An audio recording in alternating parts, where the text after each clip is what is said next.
যে যেরকম পারবে আলু কেটে নেবে। আমার মা এরকম করে আলু কেটেছে।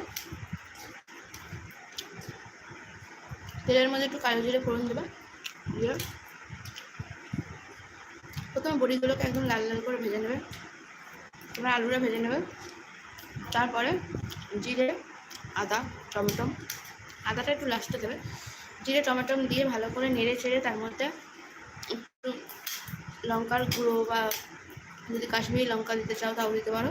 আর জিরের মধ্যে তুমি কাঁচা লঙ্কা পেস্ট করছো, যদি না হয় কাঁচা লঙ্কা ভেঙে ভেঙে ছিঁড়েও দিয়ে দিতে পারো।